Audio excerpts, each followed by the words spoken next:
तो hello welcome दोस्तों, मेरा नाम है पारस सिंह एंड आप देख रहे हैं पारस ऑफिशियल यूट्यूब चैनल। तो आज की इस वीडियो में हम बैटल ग्राउंड मोबाइल इंडिया के बारे में बात करने वाले हैं। मैं चाहता तो मार्क्स नहीं भी लगाता, लेकिन मैं मार्क्स इसलिए लगाता हूँ कि जो भी लोग मुझसे जुड़े हुए हैं, चाहे उसकी तादाद 200 हो या 2000 हो या 10,000 हो, उन लोगों के पास ये मैसेज नहीं जाना चाहिए कि अगर निशात आलम ने मार्क्स नहीं लगाया तो मुझे भी मार्क्स नहीं लगाना चाहिए।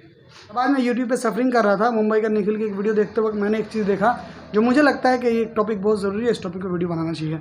एक यूट्यूबर हैं, उनका नाम है Paras gamer, I don't know the complete name, और उन्होंने अपने वीडियो में एक ऐसी बात कही है जो साफ तौर पे रेसिज्म को सपोर्ट करता है। मैं इनकी फोटो दिखाता हूँ आपको, ये आपको इंडिया के लग रहे हैं। इनफैक्ट उन्होंने डायरेक्ट रेसिज्म कर ही डाला। एक रेपुटेड गवर्नमेंट इलेक्टेड पर्सन के खिलाफ ये स्टेटमेंट कहा जो वाकई में नाकाबिले बर्दाश्त है। डिफरेंट पीपल डिफरेंट ओपिनियन तो आप लोगों ने ज़रूर सुना होगा, लेकिन इसका मतलब ये नहीं कि हम लोग गलत को डिफरेंट होने के चक्कर में सही समझकर सपोर्ट कर दें।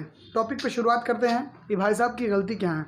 भाई साहब की गलती ये है कि एक गेम है जिसका नाम आप लोग जानते हैं पबजी, उसे इंडिया से बैन कर दिया गया है जस्ट बिकॉज कि वो चाइनीज़ ऐप है और चाइना के साथ हिंदुस्तान के पिछले कई सालों से रिश्ते कुछ अच्छे नहीं रहे।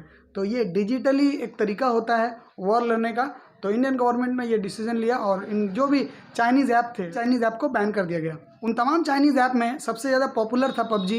यंगस्टर और अडल्ट में इस ऐप को बहुत ज़्यादा पसंद किया जाने लगा था, इसीलिए लोग चाहते हैं कि इसका कोई सब्स्टिट्यूट आ जाए। इस तरीके से एक कोशिश की जा रही थी, मैं उस टॉपिक पर नहीं आऊँगा। ये जो कोशिश की जा रही थी उसके ऊपर हमारे जो एमएलए साहब हैं अरुणाचल प्रदेश के, उन्होंने पीएम मोदी को एक लेटर लिखा। अरुणाचल प्रदेश के ये महाशय हैं, इन्होंने रिक्वेस्ट की है नरेंद्र मोदी जी से कि अलाउ मत करें बैटल ग्राउंड मोबाइल इंडिया को, और साफ तौर पे कहा कि इस एप्लीकेशन को इंडिया में लॉन्च होने नहीं देना है और इसका बाइकआउट करना है, क्योंकि ये चाइनीज़ ऐप है। जो भी उनका ओपिनियन था इसके ऊपर इन्होंने रिएक्शन दिया। देखिए, मुझे तो नहीं लग रहा कि भाई ये इंडिया के हैं। संविधान के मुताबिक फ्रीडम ऑफ स्पीच हम लोगों को इजाज़त देती है कि हम अपना रिएक्शन दें, लेकिन फ्रीडम ऑफ स्पीच का मतलब ये नहीं कि आप किसी को माँ की गाली दे देंगे और बदले में ये लॉजिक देने की कोशिश करेंगे कि मैंने तुम्हें माँ की गाली दी, ये फ्रीडम ऑफ स्पीच है, तुम भी मुझे माँ की गाली दो, ये भी फ्रीडम ऑफ स्पीच है। तो उन्होंने उनको क्या कहा, उन्होंने डायरेक्टली उनकी आइडेंटिटी जो इंडियन आइडेंटिटी है पूरी तौर पे मिस्टर पारस ने नकार दिया, कहा कि ये इंडियन दिखता ही नहीं है। नॉर्थ ईस्ट के साथ ये पहली बार इस तरह से रेसिज्म नहीं हो रहा है, इससे पहले भी इन लोगों को इस तरह के सिचुएशन का सामना करना पड़ा था। लेकिन एक सोशल मीडिया इन्फ्लुएंसर जिसके पास ऑलमोस्ट 5 लाख की फैमिली है, अगर वो इस तरह की चीज़ों को सोचता है और अपने चैनल पे बोलता है तो वाकई में इसका बहुत बुरा इम्पैक्ट है। मैंने ये बात बहुत पहले भी कहा था कि कोलकाता व्लॉग्स किसी किस्म के अनहाइजीनिक एक्टिविटी को प्रमोट सपोर्ट नहीं करता। मेरा मानना ये है कि आपकी चॉइस अलग हो सकती है, आपकी थिंकिंग अलग हो सकती है, लेकिन आप आउट ऑफ द पॉकेट जाके इस तरीके से नहीं बोल सकते कि आप रेसिज्म जैसे टॉपिक को प्रमोट करो। ठीक है, एक पल के लिए इस चीज़ को अवॉइड करते हैं कि चलो इंडिविजुअल के ऊपर इसने टारगेट किया, लेकिन इसने सिर्फ इंडिविजुअल के ऊपर टारगेट नहीं किया। हिंदुस्तान की आज़ादी में कई लोगों ने अपनी जान और खून बहा दिए। और ये बंदा क्या कहता है सुन लीजिए आप खुद ही। साइड में भी चाइनीज, मतलब ये चाइना वालों का ही है। इस बंदे का मानना है कि अरुणाचल प्रदेश भारत के इंटीग्रल पार्ट का हिस्सा है ही नहीं, बल्कि वो चाइनीज़ का है। अगर ये चाइनीज़ का है तो तुम्हारे अब्बा भी अफगानिस्तान के होंगे। आई एम सो सॉरी, किसी के अब्बा के ऊपर इस तरह से बात नहीं करनी चाहिए, लेकिन वो एमएलए साहब भी किसी के अब्बा ही थे। मैं ये बात सिर्फ इसलिए कह रहा हूँ समझ पाएँ कि एक्चुअली बुरा लगता है, और तब तक बुरा नहीं लगेगा जब तक आप डायरेक्टली ना बोले किसी को। अब आते हैं मुद्दे पे सॉल्यूशन की। इस तरह की चीज़ों का सॉल्यूशन क्या है? इस तरह के मुद्दों का सॉल्यूशन ये है कि जिस तरीके से फ़िल्टर होता है मूवीज़ में, हर तरीके से एक फ़िल्टर होना चाहिए यूट्यूब पे भी।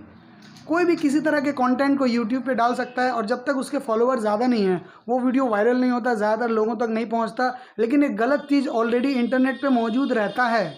अब छोड़ो यार, हम लोग क्या इस बारे में बात करेंगे? क्या हम लोग के अंदर गलत नहीं है? हम लोग भी उसी के वीडियोस देखते हैं जिसके वीडियोस पे व्यूज़ ज़्यादा होते हैं। तो हमें पता कैसे चलेगा कि कोई छोटा क्रिएटर या कोई बहुत बड़ा क्रिएटर किस तरह के एक्टिविटीज़ को प्रमोट और सपोर्ट कर रहा है?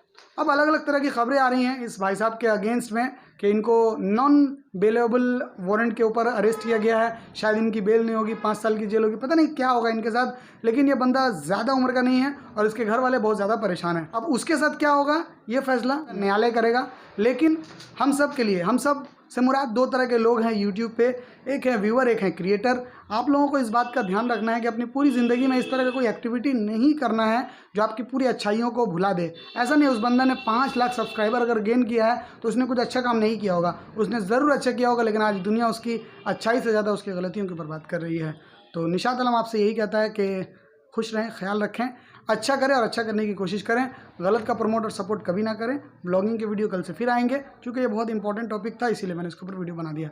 Bye bye, take care, love you, खुदा हाफिज़। गलती से माफ़ करना, जो कुछ हुआ खल्ली बल्ली, दुआ मुआ में याद रखना, और हाँ, do whatever you want which makes you happy.